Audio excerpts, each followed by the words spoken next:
Hey, welcome to the Me Show Mission. Two men, one podcast, every black film ever made. My name is Len, aka Len, and as always, I'm joined by my partner. Hey, this is Vincent Williams. Tonight, we are closing out September's Doc to School as we celebrate great black documentaries, and we are going to the year of 2017 to review the documentary Whose Street, a very personal account of the uprising in 2014 in Ferguson that we will be reviewing tonight here on the Me Show Mission with our very special guest, the award-winning cartoonist and political brain thrust. And I mean that because he has schooled us both right here before the cameras went live. Put your hands together, missionaries, for Ben Passmore. What's up, Ben? Hey, Ben. Thank you. I wasn't sure if we were supposed to clap. No, absolutely. Look, you clap for yourself. I did. If no one else claps for you. That's right. Right. Welcome. Thank you.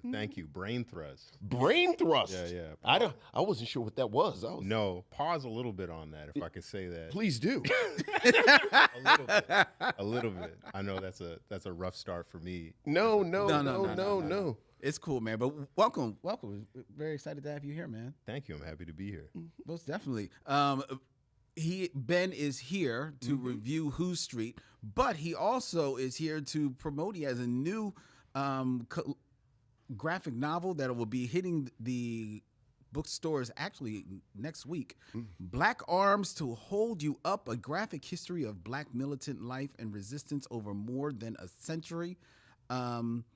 I got an opportunity to look at it a little bit as a book where you were quite literally shot into history. Yes. You know, to back into history at significant times in the history of black militant resistance. What led you for this collection? Oh, well, obviously I wanted to bum everyone out. No. No. It's real. I mean, it's something, and I end up talking about this in the book. The Black radical tradition, New African history, Black liberation history has been an essential part of my life since the first book I came across when I was institutionalized as a teenager, and I was in this library. I was in this troubled teen academy, which people are a lot more aware of now. At the time, I didn't know where I was really, but I was in the library and I came across this book called "Look Out, Whitey," because Black Power is coming to get your mama. So my attraction to the title, I think, was obvious. Sure. It's like right next to books about Thomas Jefferson or whatever, and that's it's by this brother named Julius Lester, who I believe was a Panther and later became an Israelite. But the book itself is talking about what we think about the Black Power era, a bit of the civil rights period before that, and it was totally new to me. You know what I mean? And at the time, being a criminalized kid, right, and someone who felt a lot of shame, right, for the situation I was in, but also feeling like I was trapped in a cycle, it gave me a lot of context, right? Okay. For the world itself, and also a lot of the forces that sort of crafted around me, right, to make sure that I was in a place that I was, It makes you start looking at your own surroundings a little differently. Yeah. Sure. And especially, I'm from Western Massachusetts, a place with not a whole lot of black people. So I hear. And no, you don't. Because no one's there to tell you. So yeah, I mean, in a lot of ways, the sort of white liberalism of the area only perceives black people as objects of pity. As James Baldwin puts it, right? So this also gave me a source of pride, right? Because the history of the Black Power movement, like all our history, is something to be proud of. Yes. And I think very much it's an area where they don't want to talk about it because it introduces a lot of discomfort for them. So at different times in my life, 2017 being a good example of a period in which I needed to draw from it again for answers, 2020 being another one. So the book came out of this personal relationship I had with this history, and also this desire to sort of put people on to what you might call more obscure figures in this history, and also to sort of help people understand that there's a continuity between, like, say a Marcus Garvey and a Mike Xavier Johnson in 2016, who shot several cops in Dallas in response to the murder of Philando Castile. Because people, so anyway, there's a philosophical connection, and I view them as being part of the same movement. And also, both of them came out of a culture, right? Right. And we don't talk about that so much. We talk about people, Assata Shakur, who recently passed, as an example. We, venerate people who are spectacular, right? But I think in a lot of ways, the forces around us want us to think of them as unique. You know what I mean? Right. Yeah. And rather like one spectacular person in sort of a community of spectacular people. Yeah. Yeah. Yeah. I think that's interesting, and we could talk about the book a little bit more. But I think that's an interesting segue into this documentary, Whose Streets, because one of the things that I really appreciated about this this documentary is that it is about just seemingly regular people just living their life intentionally with purpose, being activated by what has happened at that time, which was the shooting of Mike Brown Jr. But having that activation, be the fulfillment of the purpose in their life and the intention and the movement of their life, starting in 2014 all the way through to where we are now. But even that, and I like your observation that that resistance is communal and resistance is community. With this documentary, it was, in my mind, it was equally as much about a reaction to what happened to Michael Brown as it was what happened after that. Like the way Michael Brown was treated, the way the community was treated, where you got the sense that so many of the people in the documentary would rather just live their lives. Yes. Like, I would rather just live my life, but I can't live my life in a quote unquote regular way. Because of everything around me, and I have to rise to the occasion. Yeah, I forget who said it, but sort of towards the end of the documentary, I think it was the one brother who was doing Cop Watch. He said, "When the cameras go away, I still have to live here." Right. Yes. And that landed on me like a ton of bricks, because obviously he's talking about the spectacle, the media spectacle, right, around him. This was so social media focused in a lot of ways too. Like it's this period in which like there's just so much footage and commentary every second, right?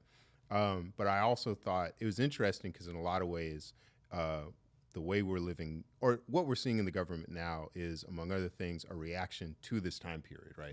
This perception that everyday Black people, off the strength of indignation and sorrow, could topple the country down. Even though like things like slogans like Black Lives Matter, things like that, conversations have changed.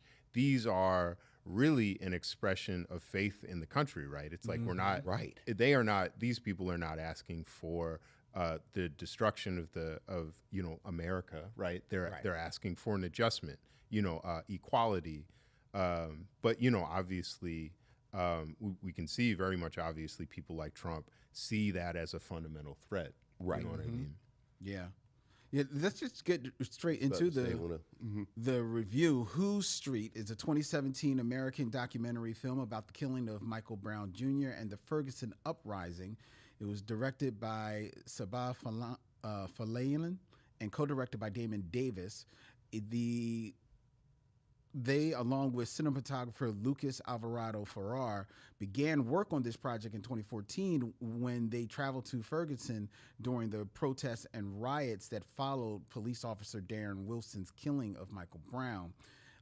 Davis, who was a St. Louis-based artist, was already at work documenting the events, while Fallalen expected to do so as well, but write about what she was taking in. However, seeing how everything was being depicted in the news media, there was a feeling that they couldn't keep up with the news cycle and maintain justice with what they were seeing. So that's when they decided to change things over into making this documentary that focuses on 7 main characters, particularly Hands Up United's co-founder Tori Russell, Brittany Farrell, a young nurse and young mother, and David Witt, which is the person that you mentioned, Ben, the recruiter for the civilian organization Cop Watch.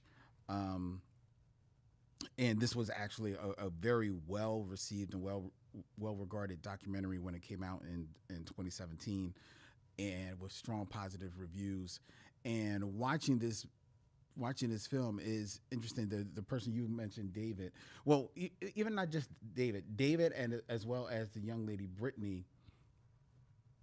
You see how they're living their lives, how they are activating in these protests in the streets, very, very organizing. David with his camera, he's going out there with his camera with his crew of cameramen, which I thought was really, really strong. These young black men, like going out into these streets. I thought another interesting moment in regards to that was one young man mentioned that he didn't have a record before he moved to Ferguson. Right. And now he's got a sheet long just because he's out there with his camera and being, arrested for, civil unrest or what have you.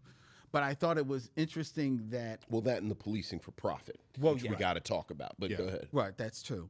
But I thought it was interesting with David and Brittany. I like the juxtaposition of seeing them, in the streets doing their thing in protests, but also their home life and how they were raising their children with intention, with honesty and transparency of what was going on as well. And then we're talking about young children, but treating them with, letting them know, hey, as much as they can, this is what's going on. This is what it means to be black here in America, in Ferguson. And I did like that. It was a great moment where her daughter actually gets up and leads the crowd in a chant at the end of the film. So it was real powerful. I thought it was really well done, the way they framed the importance of shaping the narrative, and how much of that is really drives a lot of resistance movements. And so, Ben, you're talking about linking it to the history of resistance, and I always think about that aspect of the quote unquote, the civil rights movement, about how much of it is sort of like asymmetrical, because they were saying, we have to control the images, we have to control this, and and certainly we can talk, respectability politics and how that played into it. Right. But at the same time, you have to admire the conscious effort to control the narrative, because you know how important that is. So I saw so many parallels with the way Brittany and especially David talked about, we have to capture this footage. We are keenly aware of when the big stations are down here filming and when they're not filming, and what they're showing and what they're not showing. And ultimately, I think just as craft, the documentary isn't really as crafted as some things that we've watched. But you get the sense, like you said, that wasn't necessarily the goal. The goal was to document. And I thought it did it really, really well. To be in the space where it's happening. Right. Yeah, I mean, something that stood out to me, particularly as someone who, I was not in Ferguson at the time, but I was in New Orleans, where there was BYP 100 and other groups were organizing solidarity rallies, Yeah. dealing with cops, right? Similar situations, and it's just very different.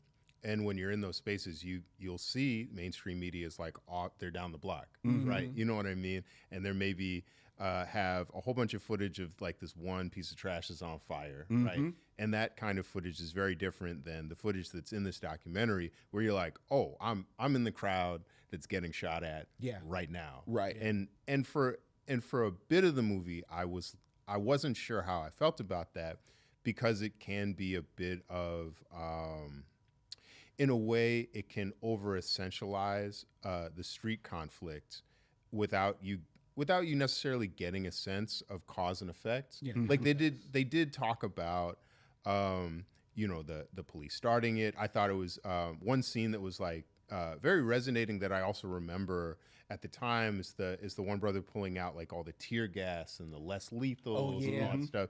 And someone else, and I really like this because it came out in 2017 in Palestine. I feel like for as many people talk about it now, it really wasn't part of the conversation. But one person was like, this is just like Palestine, right? And I remember people talking about like the police are trained by the IDF, right?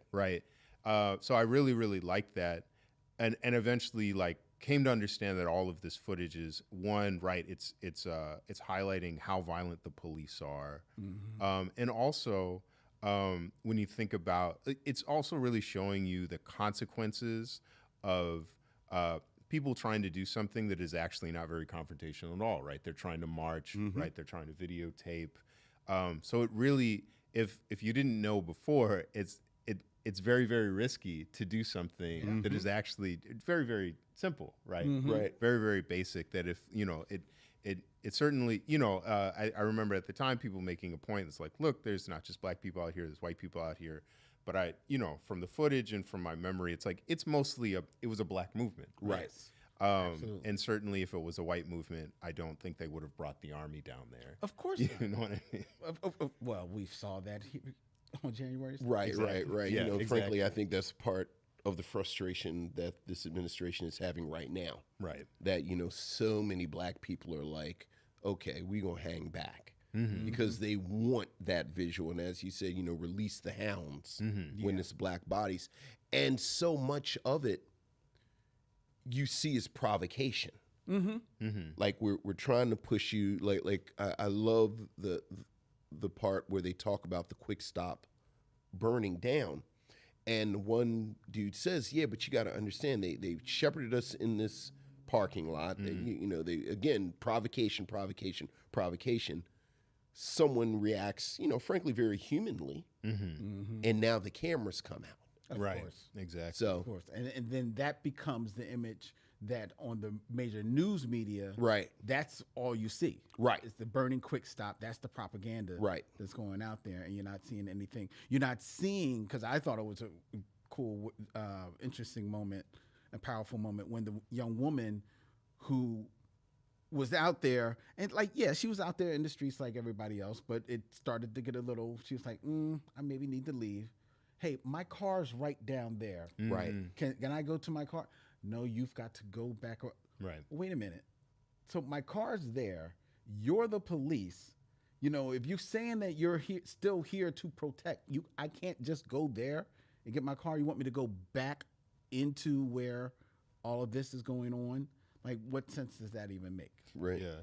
It's interesting, and I felt very complicated because about this, the end of the movie, it sort of illuminates a section of the Declaration of Independence. Yes. And at the end, being like, if you whatever, I don't remember verbatim, But the government, but it's like we can abolish or alter, right, the government. It's Right. We're entitled to do that if it's not fulfilling, right, these goals. And I always feel as someone who reads a lot about or reads a lot of books and watches interviews, stuff around the civil rights movement.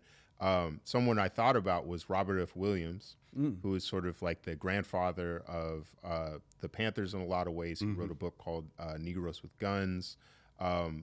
During an era where people were emphasizing nonviolence resistance, he was like, listen, I'm not going to shoot a white man, right, straight out. But if he shoots at me, Right. I'm going to shoot back. And famously, he ran the Klan out of Monroe, North Carolina, when they came in. Him and his NAACP chapter exchanged gunfire with them and ran them off. So, but he would quote from the Declaration of Independence all the time. And I always was, as someone who's honestly less invested, right, in in the myth around the United States, I felt like this was sort of besides the point.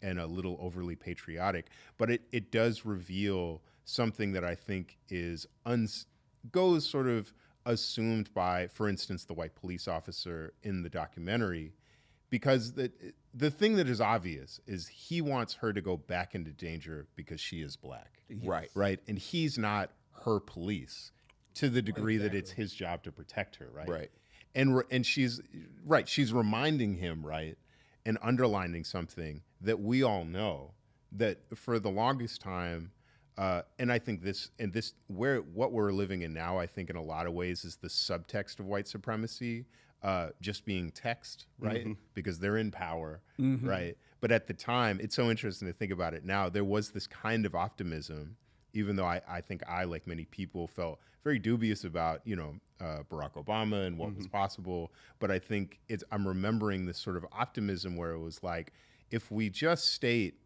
what is subtext, maybe they'll see. Right. You know what I mean? Right. It was a little shocking seeing him and Eric Holder and remembering. Right. Like, I had to remind myself that he was still present. Right.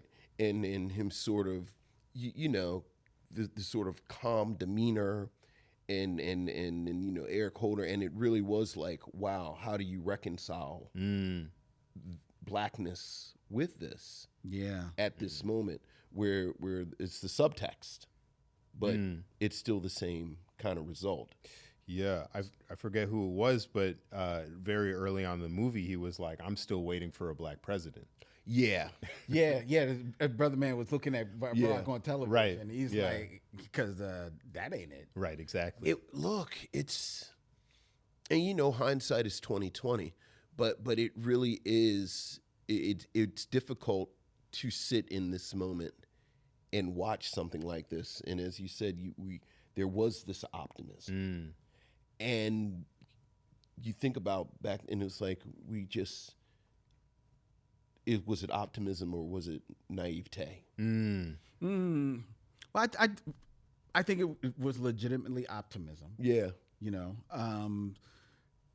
But unfortunately, as always happens, when you are feeling very optimistic, when there is hope, they're going to find some way of chinking at it and chiseling it out of you, which I thought that this documentary was smart in showing that in the midst of that, you still had two people who found each other in Brittany and Alexis, found themselves coming together and forming a family. And in Brittany's mind, forming, is it a new normal? Is it just normal? Why can't it just be? What it is? And I thought that their story, I really resonated with their story, like that their founding of the creation of their family in the midst of that. I thought that was very strong. And again, I was also just really taken aback at how young they were. Yes. And to be so forthright and powerful and having people waiting for them to come out of prison when Brittany is like locked up and look like babies, look like teenagers, leading these masses. I thought it was very, very, that left me hopeful. That left me a little optimistic. Yeah. I like that you brought that up. And also just remembering that something about like the Black Lives Matter movement that was, to me, significant and unique in certain ways was that period that women, particularly like queer women, right, were very visible, were on the front lines, and and in a lot of ways broke a lot of barriers, right? Yeah. Created this sort of normalization around like, Right. look, like we have this significant contribution to give, right? And I do think is really great for that. You know what I mean? But also, yeah, it was painful to watch these very, very young people, you know, go through all this, even though knowing liberation movements are youth movements. I was That's about true. to say That is very people are usually very young. Yes, yeah. I mean, you have to be so optimistic, right? Right, right. You have to be so, and you have to have so much energy. I was about to say, and frankly, a bit reckless. Yes, Like you need that energy. You need that youthful kind of putting yourself out there. Yeah. You know, I often feel like the older I get, the best we can do is support. Like you know, support any way you can, because young people. Well, it sounded like you were saying that you maybe were younger when you kind of got maybe activated. Yeah, I mean, I was 16. I don't think that turned into activity. Well, I don't know, because I was part of an uprising inside of the school, which is, it was a long story. But anyway, it's Okay. But yeah, I was part of a brief uprising in the school. We're gonna have to have drinks. But yeah, when I got out, you know, the Iraq War was going on. Bush II was in power, and you know, I came out having read this book, also a very dense book about Marcus Garvey, including a lot recreations, of a lot of paper. So I came out like very nationalistic, and then I also read Howard Zinn's People's History, and I was reading Noam Chomsky's books. Were you finding these works on your own, or were you directed? No, I had a friend who, well, the Julius Lester book and Garvey, that was all me. I think I had heard of Marcus Garvey, but I just saw this book with, you know, him in the hat, and I was like, well, I gotta read. You know what I mean? Right, Two very strong covers. You know what I mean? And then I had a white teacher in the Reform School, who put me on to Howard Zinn and Noam Chomsky. So representing my biraciality, Marcus Garvey, Noam Chomsky. Sure. So I came out of the school, and I was part of anti-war protests, and then I moved to New Orleans and was involved, in the BP oil spill was started a couple months after. I was part of a lot of things with that. So but I was probably in my mid-20s. Okay. You know what I mean, when I got in. So I was younger for sure. Something I think a lot about, because we're seeing now the Gen Z uprisings, right? Nepal being, I think, the most spectacular and successful in a lot of ways. We're seeing it in Madagascar. So these are certainly youth movements, but I think also like something in the United States that's been really unfortunate, and Asada's passing is sort of reminding me, is that the generation of the 60s and 70s, a lot of these people were incarcerated, killed. Right. Some people, Kwame Ture, for example, like he went to Africa and then died in his own words, sort of suspiciously of a cancer, of an aggressive cancer. So we really, I think in some ways we're used to this bisection of generations, where you look at like a place like Myanmar. Stop me if I'm getting too obscure. But like in Myanmar, I think a lot of the conflict against the junta, by, like the Karens and all sorts of ethnic groups, but also these student groups. And it's like this coalition of different politics, but a lot of why their youth group was survived, because they were getting shot at with live rounds by the military. And they went to the tribal, they went to the Karens, were like, look, we need help, da-da-da. And in those tribal areas, they had been fighting the junta for generations. So there's generations of knowledge, you know what I mean? And I think in a lot of ways, we're missing that. Because the kids do need help, right? Yeah. We can see even in this documentary this emphasis on the die-ins, on chanting, on legal, these sort of legal pathways, these conversations, and I like that they represented this early on when talking about the quick stop. One activist says they're calling the burning of this quick stop violence and comparing it to his death. They can rebuild a building. Right. That's not the same. So the murder of a child is violence. Exactly. The burning of a building is a burning. So I like that they represented that. But you could see that there was a lot of replications of strategies that in a lot of ways previous generations had already We've seen talked this about, movie. Right. and had confronted these contradictions. You know what I mean? So I saw that too, that it was, and I remember that, right, from being around having these conversations, and because I was a nerd and had read Garvey, right? I had read about, I was like, but Robert F. Williams already responded to this. You know what I mean? Like, Kwame Ture already explained this. We already got this. We already Right. know. We know how this is going to go. But I think Exactly. that speaks to the tension that we started with. I think what you are speaking to, you sort of you sort of have this presupposition that people are born into the struggle. And I think so many of the people involved in the Black Lives Matter movement, including the people in this documentary, never viewed themselves as activists, never viewed themselves as revolutionaries before this moment. Yeah. So they never thought they had a reason Yeah. to know about these strategies and these philosophies, and then you find yourself in the moment. Right, exactly. And in a lot of ways, like, maybe more effective because they were not part of, an activist class, right? There was a moment in the movie where they're at some sort of NAACP, convergence, and there's the older guy sort of talking on, and start this just about to chant, bring that up. like, let the kids speak, let the kids speak. Right. And remembering that the NAACP, among other sort of legacy, like activist organizations, were really highly focused on capturing what was happening in Ferguson. Right. And you could see, and it really lifted my spirits when I, saw it from a distance, and being like, no, like, we understand what you're doing, right? And that there was sort of this like multi sort of fronted boundary where we talked about how they were like, we understand that the media is not here for us, you need to leave. We understand that the police are our enemies, you need to be pushed out of our communities. But also, because I remember Jesse Jackson showing up, and there's a viral video of a man going up to his window, and it's like, go bail people out. Right. Don't get in front of these cameras. Right. That's right. You know what I mean? Like, Yeah. like do Exactly. something. Yeah, I like that at that activation. The another person that they follow here, Tay Poe, I think is his name. Tefpo, yeah. Tefpo, yes.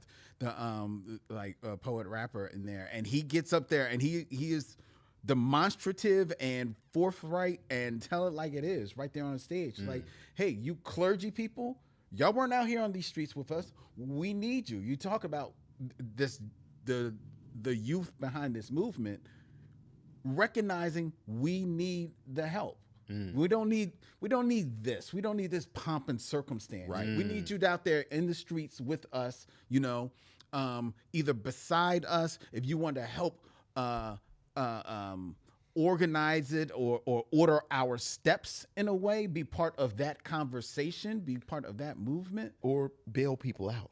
Right. Yeah. Like this is what an army travels on its stomach, as they say.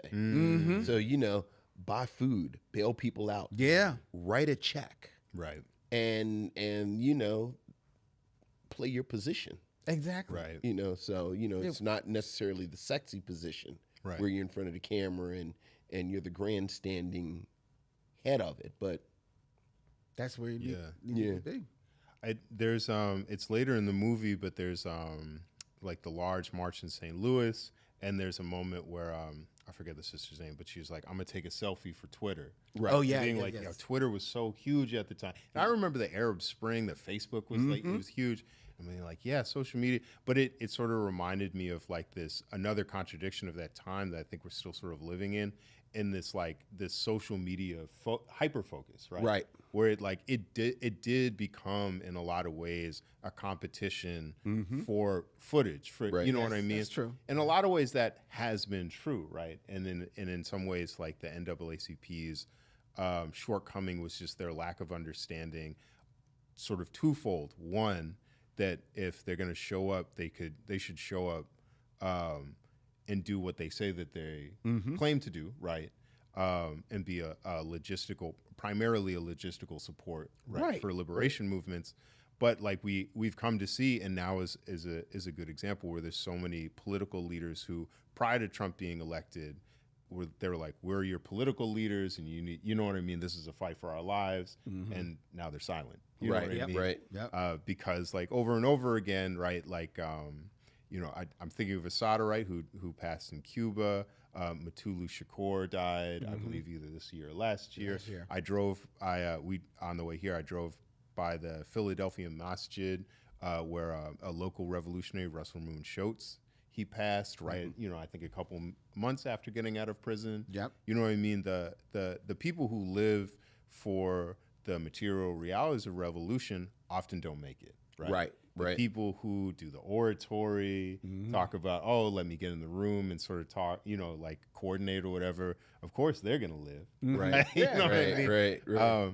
And that is sort of a memory, and it's any sort of documentary about the Obama years. I always think, man, we really never got a chance to address some of these shortcomings. You know what I mean? Which I think this documentary does a really good job of just showing it's just showing everything. Yeah. It's hard for me to even imagine there's much on the cutting room floor, right? Because it's almost a 2-hour movie, right? Yeah. Long. It's very long Yeah. for a documentary. I was thinking that. It's long, but it's my favorite type of documentary because it is, like you said, I doubt there's much on the cutting room floor. It's all up there on the screen. Right. And while it's relating a narrative, it's not trying to relate, I don't feel, a decided point of view.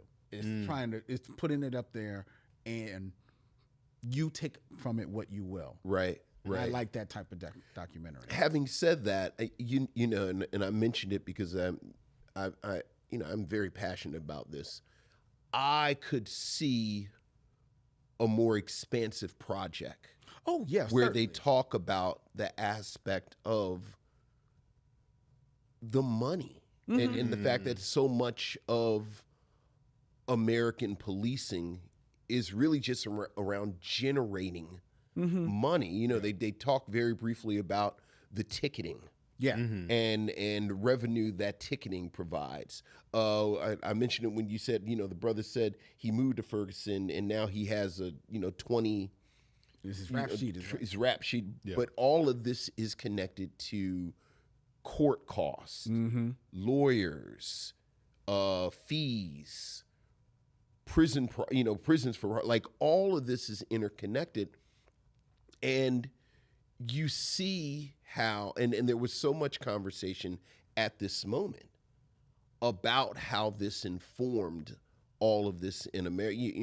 It's like, haven't read extensively, but the new Jim Crow always jumps in my head where they talk about it so much in there, that so much after Reagan and kind of starved the beast, and these cities had to figure out how to make revenue. And St. Louis is not a city that generates revenue. They got to figure out how to make money. These police departments have to justify their own existences. Right. And it all comes down to this very adversarial, very hostile, very confrontational policing.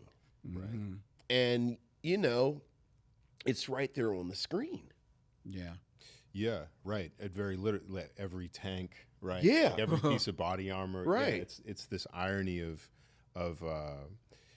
right there, they're very much profiting off of this population to get the instruments that they then shoot into the crowd, right? Right. Yeah, it's interesting. I think it's a really good point. It did make me think about, right, because there is a kind of documentary, right, that gives you some background, gives you some stats, And I was watching it thinking about, like, okay, so who is this for? You know what I mean? Like, Right. who is the documentary for?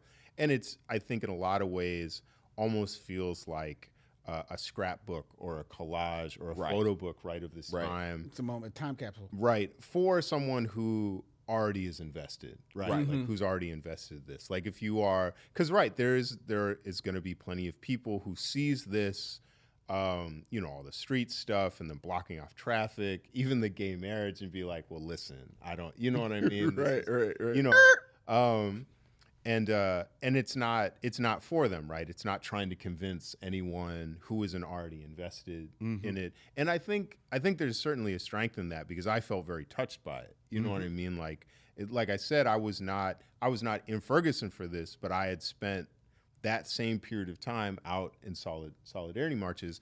And so much of the sounds, right? The sounds of like exploding, even 2020, the sound of like explosions in the street and the, you know, all this stuff, even the getting blinded by, I was like, man, this is triggering, right? Yeah. It's teleporting, you know what I mean? But I appreciate it for that, you know what I mean? Because it felt like it did a really good job recreating things. Yeah. And you're right. It's like, this was the footage is from 2014. The documentary comes out in 2017. Right. So it's almost 10 years old now. Yeah. If that comes out now, it's probably a 5-6 part Netflix documentary that gets more expansive. Right. And then now you get the talking heads. Well, you get the talking heads. The economists and the historians. And yeah.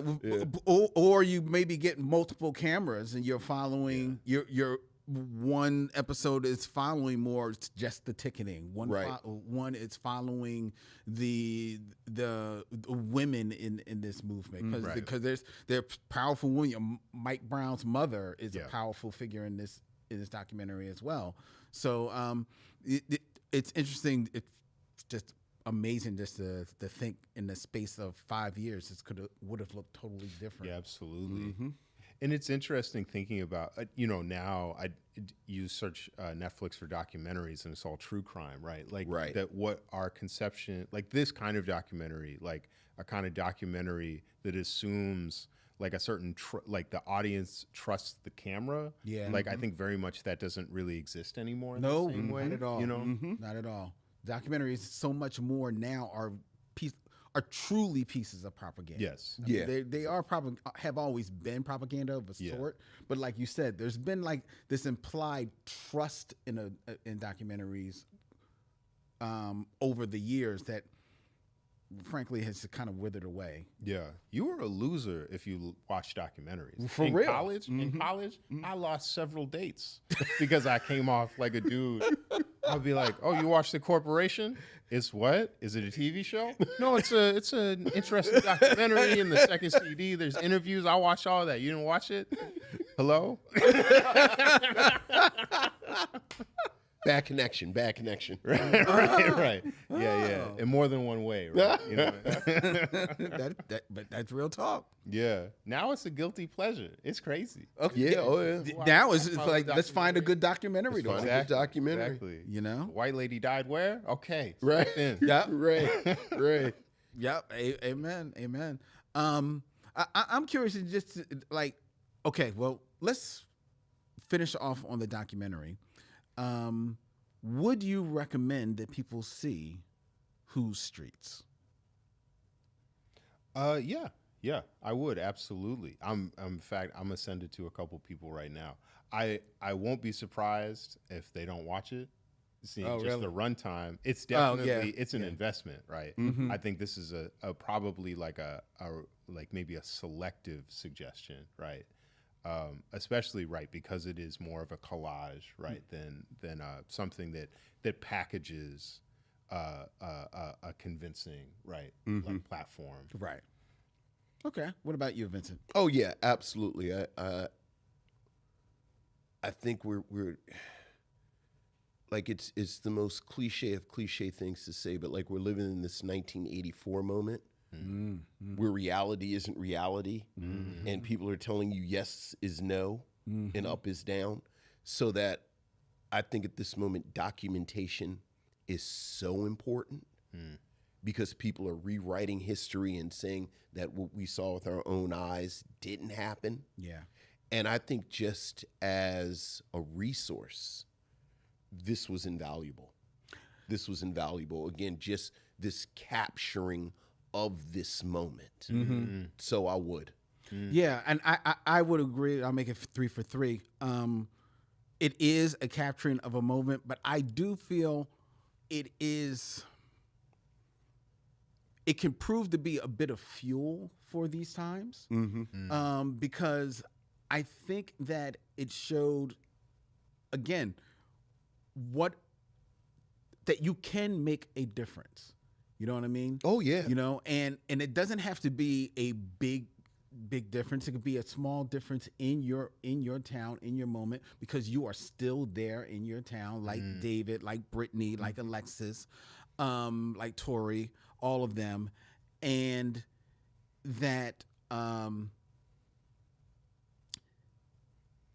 and sometimes the difference that you can make is just being an example of what you want, of what can be. Mm-hmm. You know what I mean? And I think that everyone on display in this documentary proved to be an example. They were fighting a fight, but they were also living the fight. Mm-hmm. They were living intentionally. They were living with purpose. And I think that is a very reinforcing lesson that people need, especially in this time when, yes, have we maybe collectively like, all right, y'all got it. See what y'all gonna do. Y'all do what y'all gonna do. Maybe so. But we can still be living purposefully. There's still small change. We can set the example of what we want to be, what we should be, and what we want what's coming after us to see. Emulate what this world can be. I found it uplifting in that way. So I hope that other people can find that. All right. Absolutely. All right. Right. Well, there you go. That is our review of Who's Street, which is available. Hey, free plug. It is on Hulu right now. You can check that out. We don't give a lot of plugs, but there's that one. Is it on Hulu or Tubi? I saw it on Hulu. I think it's on both. Oh, well, good. See it wherever it is. Yeah. Well, there you go. Yeah. There you go. You watch Tubi. You watch Tubi. There you go. And Ben Passmore, he has a new book, Black Arms to Hold You Up, which is a new book documenting about the resistance. Past guest of the Michaud Mission, David F. Walker, says of Ben Passmore has entered a realm where personal creative brilliance intersects the historically profound, and in doing so, he's created a masterpiece. Well, that's high praise. Yes, I'm gonna have to text him and thank him for that. Yeah. And I have to say, I've been following you since your Black friend. Oh wow! So I'm looking forward to this. Where both of you following me. Me and David following you. It's not quite as creepy as it sounds. Because me and David just talk to each other. You know where Ben is now. This man a little smart. He can draw. Very nice, very nice. And the book it will be on sale at booksellers everywhere. So look for Ben Passmore's Black Arms to Hold You Up: A History of Black Resistance graphic novel. I must say, man, I find your art very, very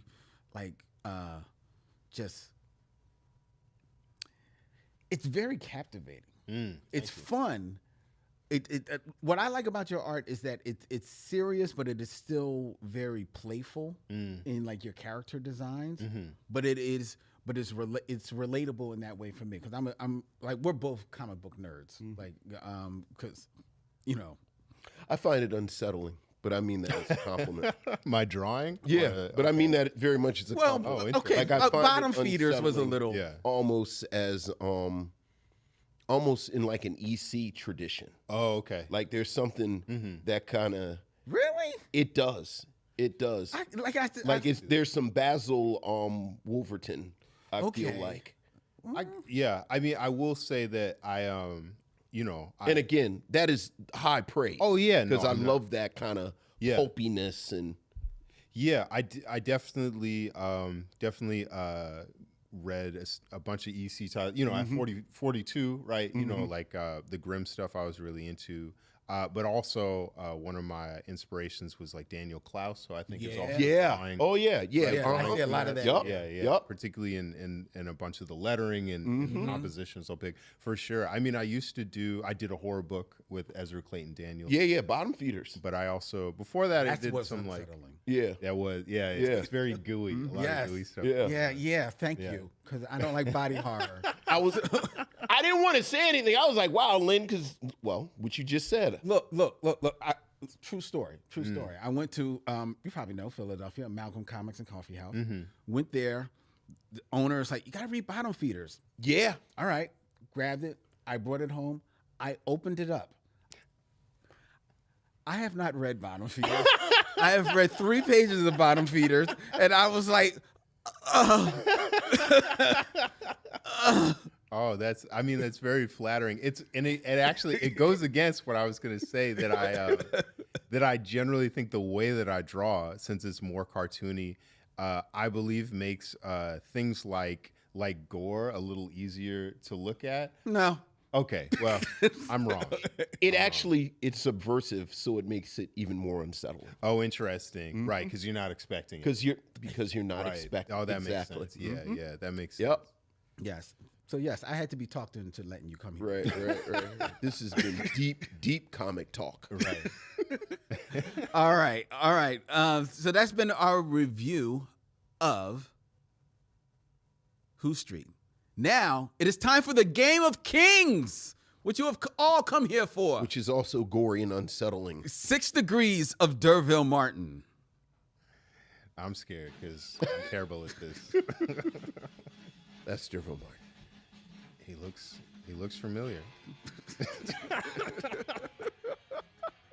I'm telling you, brother, I do not. I'm terrible. Terrible. We shall see. 6 Degrees of D'Urville Martin, where I give Vincent 2 actors, and he has 6 films or less to connect them to that mustached anarchist himself, D'Urville Martin. D'Urville Martin. And he has his lifeline, Ben Passmore. Yes. Right yes. here to help him. You're gonna have to pick a new word for what I am. Dead weight. Maybe. All right. Vincent. All right. Are you ready? I am. Okay. All right. Keeping it in theme, we reviewed Who Street tonight. Who Streets tonight. So, connect D'Urville Martin to these 2 stars who were in films that had street in the name. Okay. All right? All right. Starting with, in 6 movies or less, connect D'Urville Martin to 2. John Saxon. Yeah, this is easy. Right. You only know him from one movie. Which is not the street one. Yeah. You know John Saxon. He's a white guy in Enter the Dragon. That feels racist. I don't know every white guy. No, there's only one white. There's only one white guy in Enter There the is Dragon. only one white guy, and that's John Saxon. That's his name. Yeah. Okay. That's his Oh name. yeah. Oh yeah. He plays Roper. Yeah.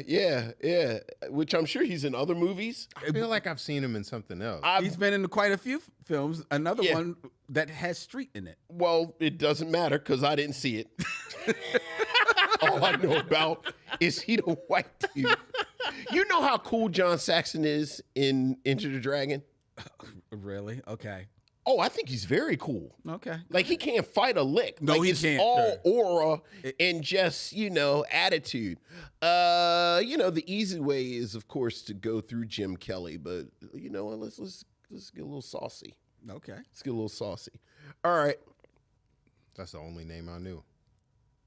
That's the only name you know? Everyone knows Jim Kelly. You know someone else in it too, and I'll tell you who. Oh, I know who you're going to say. All right. D'Urville Martin is in... Sheba, baby. No. He's in Watermelon Man. Okay. With Godfrey King? Godfrey Cambridge. Godfrey Cambridge is in Cotton Comes to Harlem with Raymond St. Jock. Mm-hmm. Raymond St. Jock is in Change of Mind. Oh, your movie. With Leslie Nielsen. Yes. Leslie Nielsen Oh, wow. is in Airplane with Kareem Abdul-Jabbar. And Kareem Abdul-Jabbar is in Enter the Dragon. With No, John. he's not. Yeah, that's He's not in. He's in Game of Death. Yeah. Oh. Enter the Dragon is. All right. Well, in that case, I got to use Jim Kelly. You're right. He is in Game of Death because that's what Chuck Norris is in. No, Chuck Norris isn't in Game of Death? No. Chuck Norris is in Return of the Dragon. He is in Return of the Dragon. All right. Well, then never mind. Coliseum. Yes. Yeah. John Saxon is in Enter the Dragon with Jim Kelly. Mm-hmm. Jim Kelly is in Three the Hard Way with Fred Williamson. Okay. And then Fred Williamson is in Black Caesar. With? Dervo Martin. Very good, Vince. Wow. There you go. Well done. Yeah. Just to finish the loop, the street film that John Saxon is fifth lead in is the original Nightmare on Elm Street. Really? Is he really? Yes. Really? Yes. Yes, he is. What's he doing in that? Acting and dying. I thought it was just a bunch of kids. Well, there's always one adult. Right. There's always one adult. I'm happy John Saxon stayed alive that long. What do you mean stayed alive that long? I don't know. I just thought he died. Like I thought Enter the That's Dragon. 84. Is he alive right now? He don't seem like someone that still be alive. That's a good. Why y'all saying this about John Saxon? Those are hard years. I barely made it. He also seems like he eats a lot of red meat and smokes. That's true. He passed away in 2020. Okay. Well, that's a good run. That's That's a good run. Yeah, he was born in 1936. Look, so it's a longer run than I thought someone who was familiar with pork chops 2 or 3 times a week would have gone. I don't think he ate them 2 or 3 times. He did. He seemed Daily. like he seemed like he was a manly man. Yeah. He was in good shape, and for a time he was on one of the those primetime soap operas. And you think those people are healthy? He makes a good point. He only do one take. That's stress. That's stress alone. Sitting behind this desk. My man was like, he's got to be healthy. He's doing the worst acting gig in the country. Lynn just wants to believe in him. Look, John Saxon was a dude, man. He was on Family. He was on Fantasy Island, Love Boat. He did a bunch of stuff. Okay. You said he was a hater, and I'm now thinking you a liar. You've been the most positive on this podcast.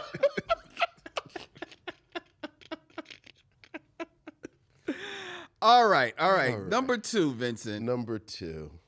All right. In 6 films or less, connect Derville Martin to 2. John C. McGinley.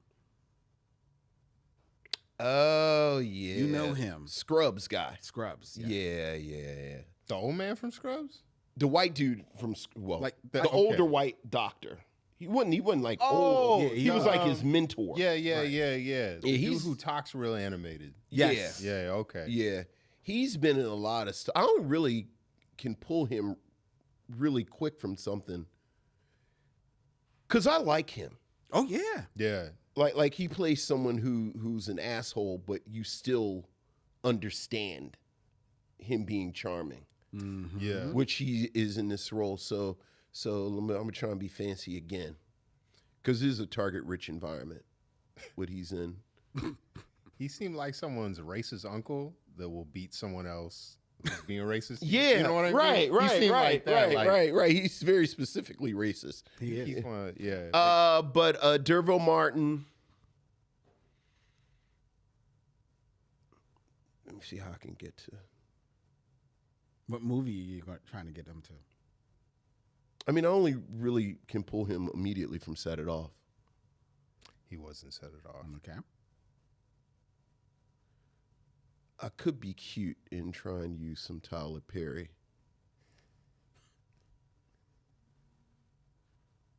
I'm going to be cute and use some Tyler Perry. Yeah, I bet you'll get there in like about 4 moves. Actually, I actually won't, because Derville Martin.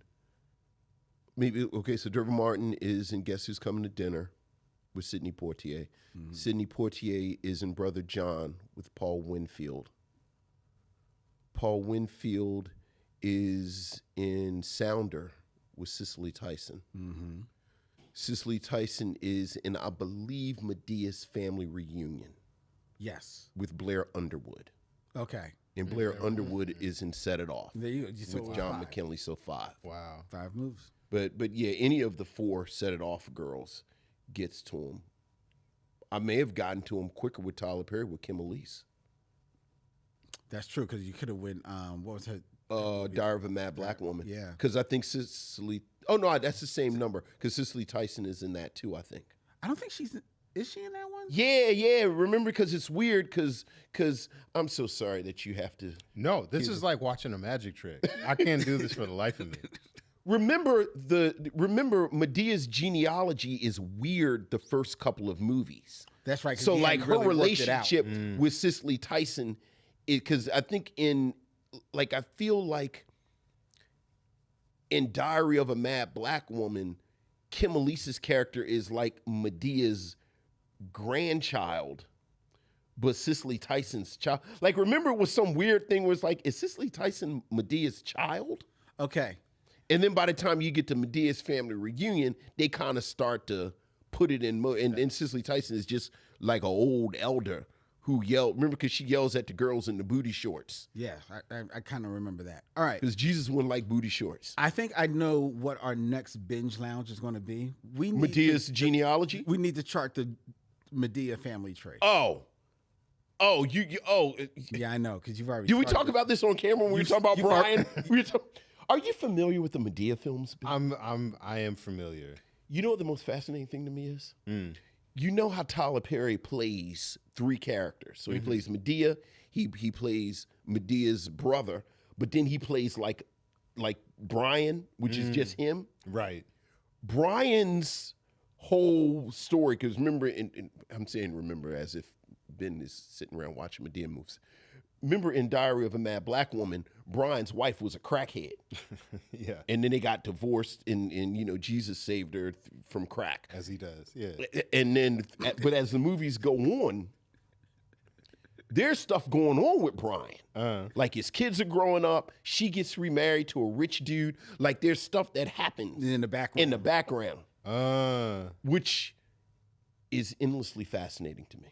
Yeah. Okay. That'll have to be our next binge lounge. We're going to talk about Medea's genealogy? Yeah, we'll talk about that on the binge lounge, which you can become and find out if you join us on Patreon. Go $5 a month. $5 a month, and you can get exclusive content. The Binge Lounge. We get Len's Secret Movie Podcast, where we're actually going to be recording this week, Vincent. We're recording, me and Ariel.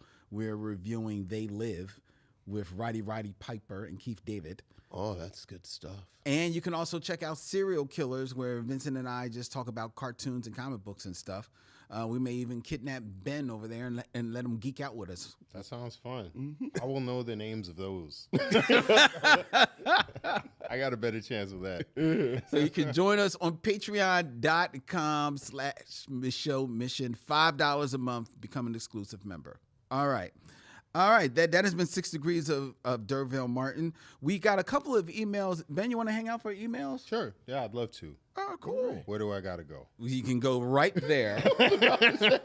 You don't have to go far. You don't have to go far. It's time for your emails, or as we like to call them, missives from the missionaries. So what else is going on, Lynn? We have emails, Vincent. Ooh, missives from the missionaries. Ooh.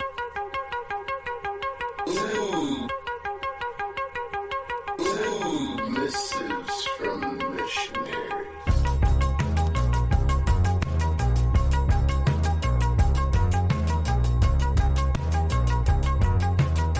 All right, Vincent, we got an email from Doc G. Hey, what's up, Doc G? My brothers, your convo on the buddy cop movies was intriguing.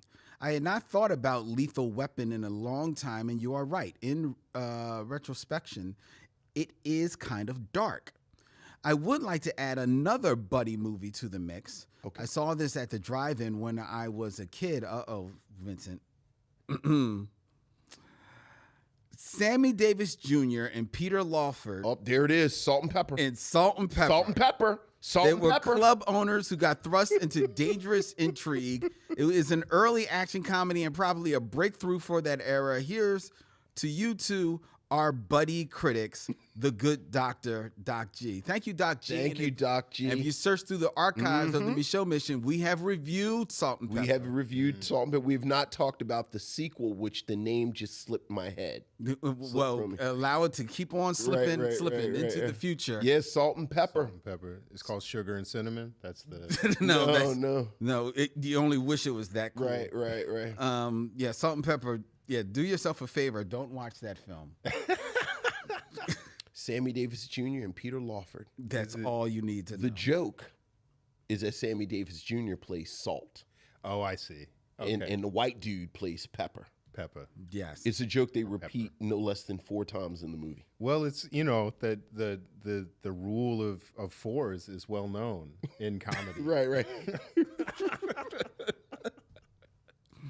Yes. Anyway, thank you, Doc G, for that email. We got another email. This is from Michael Lockett. Hey, what's up, Michael? Greetings, my brothers and fellow missionaries. Len and Vince, do either of you have a soundtrack to pieces or chunks of your life? During Doc to School, I have been bopping in my head, leaning into each of these movies with the song Fly, Robin, Fly by Silver Convention from 1975 rolling around in my head in my headphones. That song is uplifting and exciting, just like the 3 movies leading up to Hale County this evening, which we reviewed last week. I was hopeful that we were going 4 for 4, but nah, Hale County never got me to a place of caring. To me, there is a separation between each main character and their true pain. We don't fully see them, and I think that hurts the movie's impact. And that's kind of like what we said on there. In the Wayback Machine, just to fill you in, Ben, Michael is someone who is watching the movies as we are reviewing them, and then picking an old episode and watching that movie, listening to the review.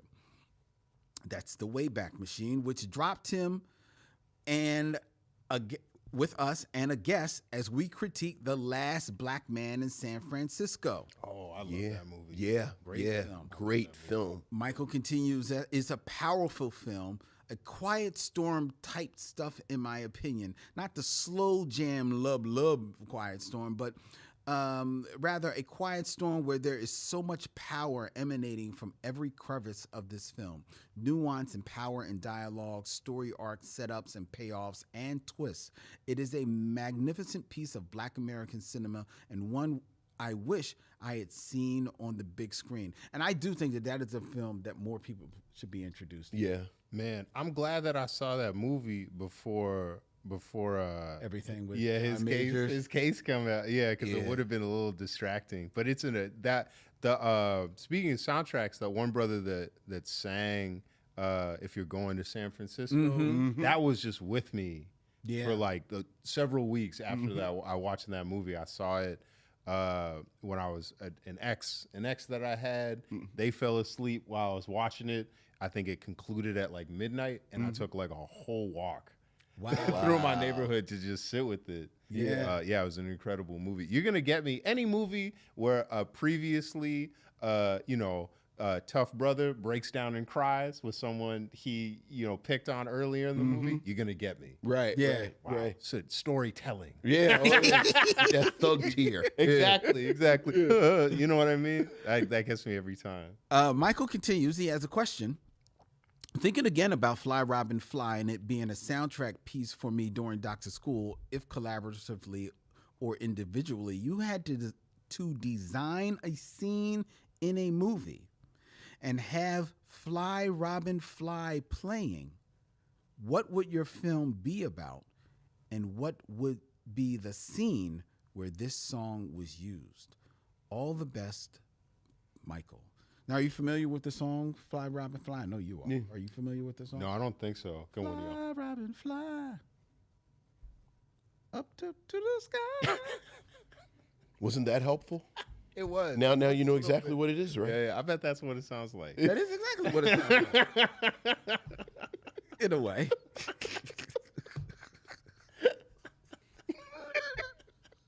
I ain't scared. Obviously. Nah, that was brave. I appreciate it. So, Vincent, Fly, Robin, Fly. Coming of age, You and this Summer coming to me. movie, You always go coming to me. kids, period piece, late 70s, early 80s. Song plays when some kids are riding their bikes. Boom. Final answer. Oh, that's easy. I mean, okay. That doesn't mean it's not right. I don't like that. Fly, Robin, fly. See, I almost want to go like James Gunn with it, and it'd be like, Oh, I see. Like ironic. yeah, like in like a remake of Black Frankenstein. And he's throwing a girl into the Schuylkill. This is just Fly, Robin, fly. I don't know. What about you, Ben? Okay. I'm thinking his period hands up. two, 80s. Okay. Irish mine. Coal miner decides to start a soul music band instead of to continue coal mining. Alienates his community until the ends, where they all come out in blackface and dance together. I'm about to say.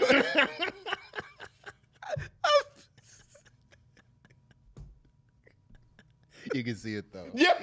You can see it though. You can see because it's mining, right? Boom. You know.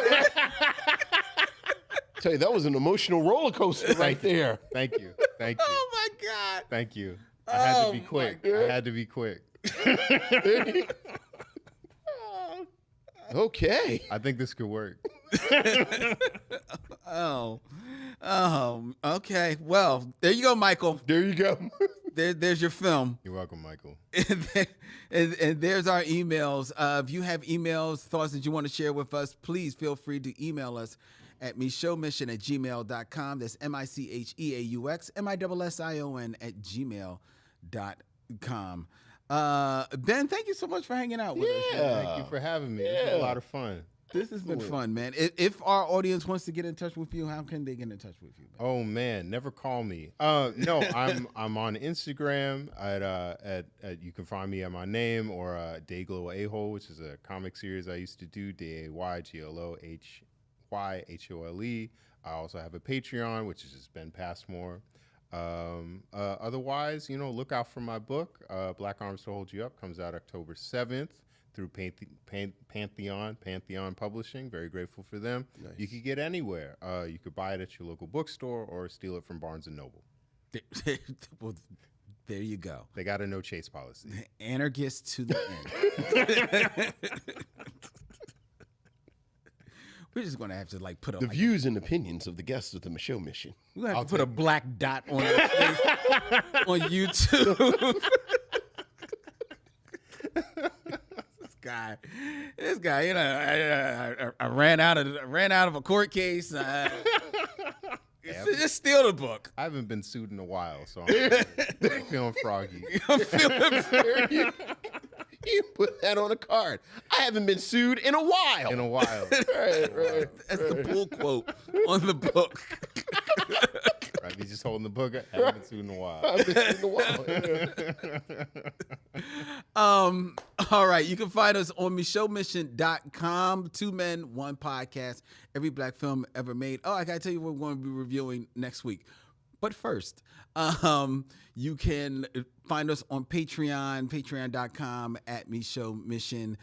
Find us on all your social media @micheauxmission. Like and subscribe wherever you find podcasts, including YouTube. We can hit the bell, subscribe, and be notified of when we go live and when we put up our videos. And please tell a friend about our show.